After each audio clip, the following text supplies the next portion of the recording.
Students, I am Shweta and welcome to my channel education hub. हम लोग class 6 का chapter number 5 कर रहे हैं और हमने प्रीवियस वीडियो में एक्सरसाइज 5.7, 5.8 कवर कर ली थी। जिन्होंने वो प्रीवियस वीडियो नहीं देखी है, डिस्क्रिप्शन में उसका लिंक दिया हुआ है और ऊपर भी एक आई बटन आ रहा है। तो आज हम इस चैप्टर का सबसे लास्ट टॉपिक पढ़ने जा रहे हैं, 3 डायमेंशनल शेप्स।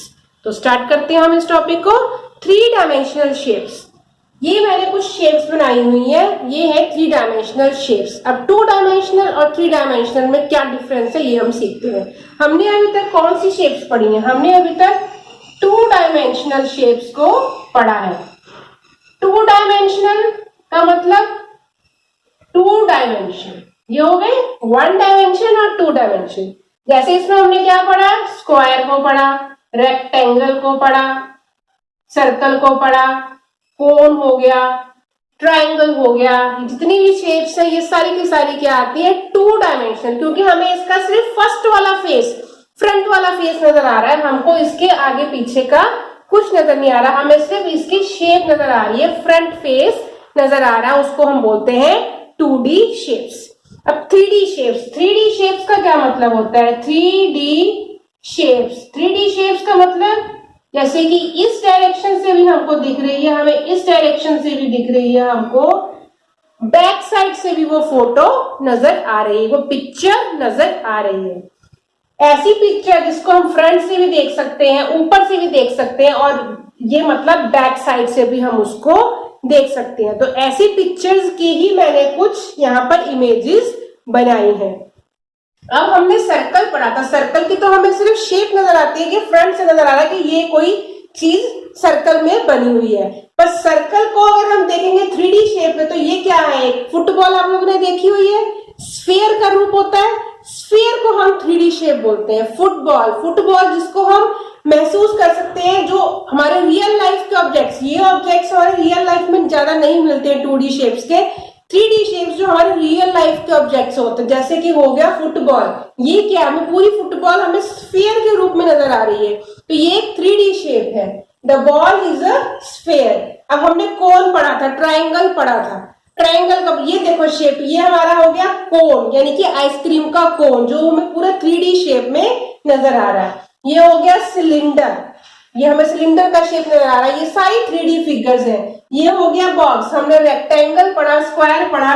पर अगर आप रियल लाइफ में देखो, आप अपनी बुक को ही देख सकते हो। आप लोग के पास बुक्स होती है, नोटबुक्स होती है, आपके पास अपना ज्योमेट्री बॉक्स होता है। उन चीज को देखो, अगर आप ध्यान से देखो तो आपको उसका सिर्फ हमें फ्रंट पार्ट नजर नहीं आता, आपको उसकी पूरी की पूरी शेप नजर आती है।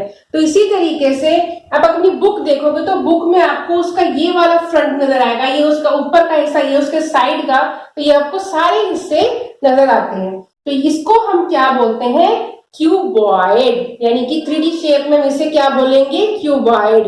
आप लोग लूडो खेलते हो, लूडो में आप लोग किससे खेलते हो? डाइस के साथ खेलते हो। डाइस की शेप देखिए, रूबिक क्यूब्स, जो आप लोग बहुत ज्यादा बनाते हो, बहुत बच्चों को पसंद है रूबिक क्यूब्स खेलना। ये सब क्या है? 3D शेप्स है।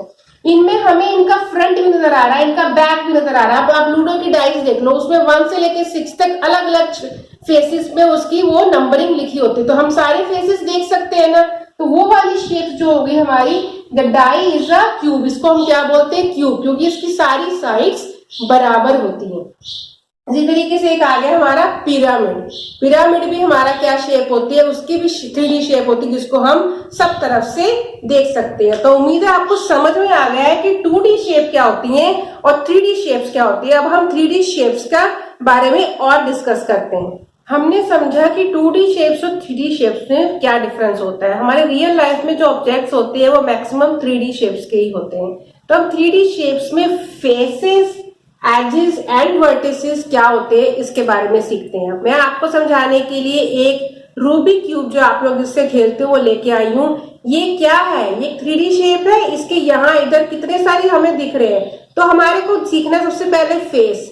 फेस क्या होता है? फेस होता है जो हमें प्लेन, जो हमें सामने नजर आ रही है, जो हमें सामने फ्रंट में क्या नजर आ रहा है? फेस। सरफेस, सरफेस मतलब पता ना सरफेस किसे बोलते हैं? वो सरफेस जो है वो हमारा इसका फेस होता है। तो इसके फेस कितने हो गए? 1 2 3 4 5 एंड 6। चारों तरफ से काउंट किए तो कितने फेसेस निकले इसके? 6 फेस आए। ठीक है। इसके बाद आता है एजेस। एजेस उसको बोलते हैं जब टू फेसेस जहां आके मिलते हैं, जैसे ये ब्लू वाला फेस और ये येलो वाला फेस जहां आके इस किनारे पे मिल रहे हैं, इस किनारे को बोलते हैं एजेस। ठीक है। अब आता है वर्टिसेस। वर्टिसेस मतलब थ्री फेस जहां मिलते हैं, ये ब्लू वाला फेस का एंड येलो वाले का और ये ऑरेंज वाले का, ये तीनों आके किस पॉइंट पे मिल रहे हैं, इस कॉर्नर पे मिल रहे हैं, तो इस कॉर्नर को हम बोलते हैं वर्टेक्स। वर्टेक्स। तो ये सारे के सारे जो कॉर्नर है, इन कॉर्नर्स को हम क्या बोलेंगे, वर्टिसेस। अब इसी चीज को हम इस पिक्चर में समझ लेते हैं। हमारी पिक्चर बनी हुई है 3D शेप्स की। ये एक स्क्वायर वाले रूबिक क्यूब की तरह एक स्क्वायर ही बनाया हुआ है। तो हमने सबसे पहले क्या देखा, फेस। तो ये वाला हिस्सा, ये वाला जो पूरा शेड कर रही हूं मैं, ये वाला हिस्सा हमारा क्या कहलाएगा, फेस। क्लियर। अब ये वाला हिस्सा, ये भी फेस है, ये भी फेस है, ये वाले फेस और ये वाले फेस जो है हमारा कहां पे मीट कर रहा है, इस पॉइंट पे मीट कर रहा है। ये लाइन और ये लाइन जो ये फेस मीट कर रहे हैं, इनको हम लोग क्या बोलते हैं, ये वाले जो किनारे होते हैं जहां ये मीट करते हैं, इसको हम बोलते हैं एज। एज। यहाँ पे फेसेस एजेस लिखे हैं क्योंकि फेस बहुत सारे होते हैं, एजेस भी बहुत सारे होते हैं। मैं आपको वन समझा रही हूँ, ये जो मीट कर रहे हैं यहाँ पे, ये लाइन हमारी क्या हो गई, एज हो गई। अब इसके बाद हमारा आता है वर्टेक्स। वर्टेक्स मतलब ये वाले पॉइंट, ये जितने भी पॉइंट है यहाँ पर आ रहे हैं, ये वाले जहां पर ये कॉर्नर पे मिल रहे हैं, ये कॉर्नर जितने भी आ रहे हैं, ये सारे के सारे हमारे क्या कहलाते हैं, वर्टेक्स। मैंने सिंगल का नाम बताया वर्टेक्स, ये सारे के सारे मिला के कितने होंगे, इनको बोलेंगे वर्टिसेस। क्लियर, समझ में आपको आ गया। फेस जो हमें फ्रंट में नजर आ रहा है, फेस जो हमें फ्रंट सरफेस होता है, उसको हम बोलते हैं फेस। और एजेस मतलब टू फेसेस मीट, दो फेसेस जहां पर मिलते हैं उसको बोलते हैं एजेस। और जब three faces meet at the corner, corner कह लो या वन पॉइंट पे कह लो, तो उसको हम बोलते हैं वर्टेक्स। तो आई होप आपको ये समझ में आ गया। जब आपको ये पूरी 3D की शेप समझ में आ जाएगी, तो जब आपको क्वेश्चन में ऐसे पूछा जा सकता है कि इस शेप के कितने फेसेस है, कितनी एजेस है, कितने वर्टेक्स है या वर्टिसेस है, तो वो हम पिक्चर को अकॉर्डिंग उसकी बैक साइड है, जैसे ये फेस है, इसके पीछे भी एक फेस होगा, ये फेस है, इसके नीचे भी एक फेस है, ये है, इसके पीछे भी एक फेस है। तो अगर हम पिक्चर को बना के देखें तो हमारा ये पूरा एक ऐसे करके बन सकता है, ये हमारा इसका बैक साइड नजर आ गई। तो इस तरीके से हम इनके फेसेस, एजेस और वर्टेक्स को निकाल सकते हैं। अभी हम आगे अलग अलग शेप्स के निकाल के भी देखेंगे।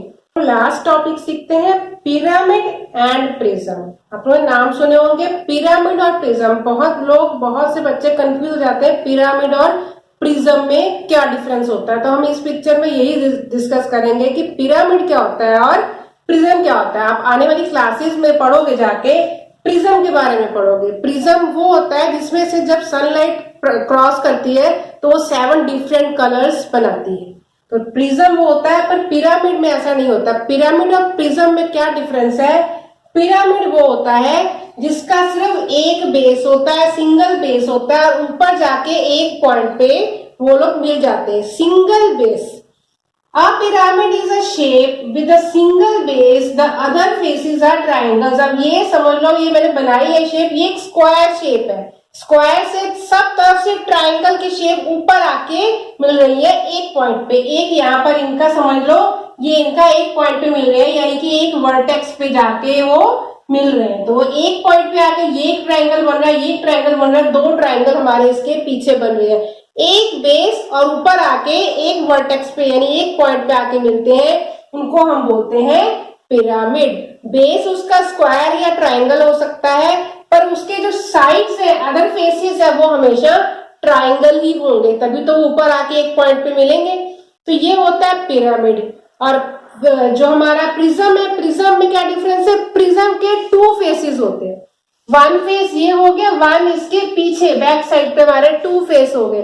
मतलब इधर से भी अगर हमारा वो स्क्वायर शेप है या ट्राइंगल शेप है तो दूसरी तरफ भी एक ट्राइंगल शेप होगा और वो ट्राइंगल की शेप में तीनों तरफ से मिलेगा, उसके तीन फेस होंगे और ट्राइंगल की शेप में वो मिलेगा।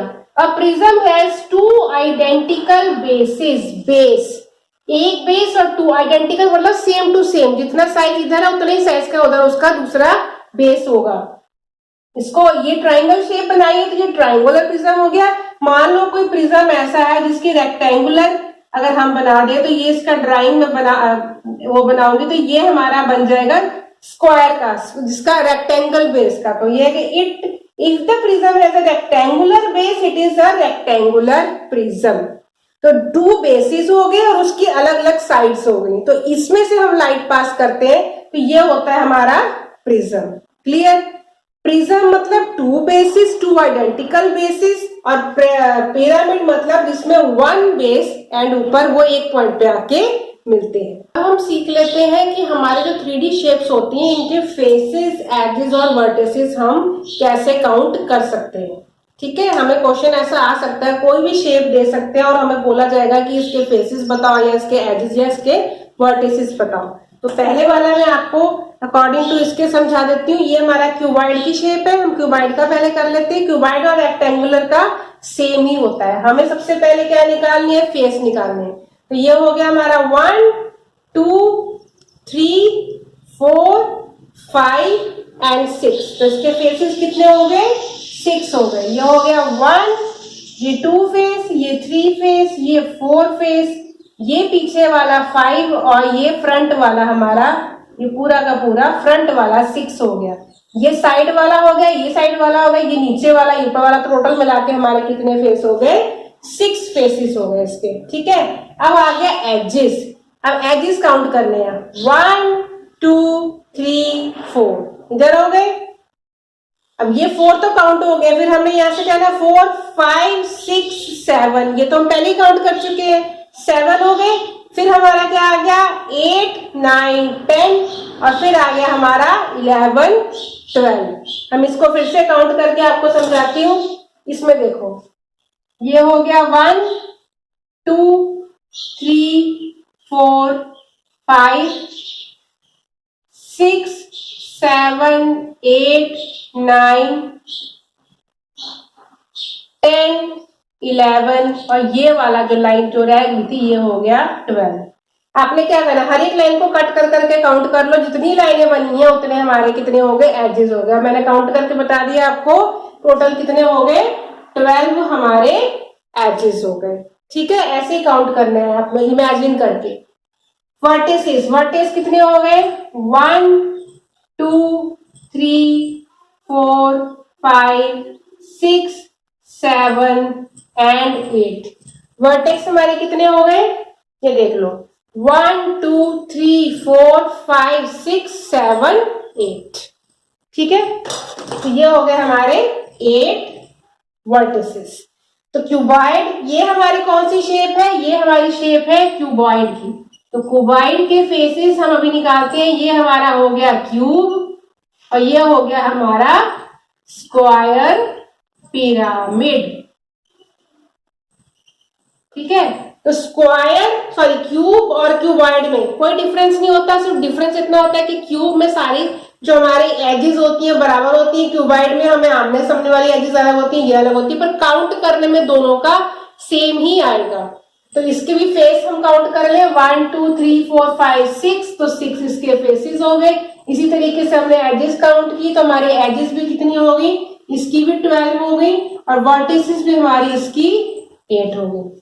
क्लियर, इस तरीके से हम फेसेस और एजेस और वर्टिसेस काउंट करते हैं। अब हमारा लास्ट है स्क्वायर पिरामिड। स्क्वायर में हम देखते हैं बेस, फेसेस जो हमारा बेस है जो नीचे वाला है ये हमारा एक फेस हो गया नीचे वाला, फिर ये ट्राइंगल बन रहा है ये सेकंड हो गया, फिर ये नीचे यहाँ ट्राइंगल बन रहा है ये थर्ड हो गया, ये ट्राइंगल बन रहा है ये 4 हो गया और इसके पीछे एक और ट्राइंगल बन रहा है। हर एक बेस पे इस पे एक ट्राइंगल, इस पे एक ट्राइंगल, इस पे एक ट्राइंगल, एक इस पे, यानी कि 4 तो ट्राइंगल बन रहे हैं, यानी 4 फेसेस हो गए।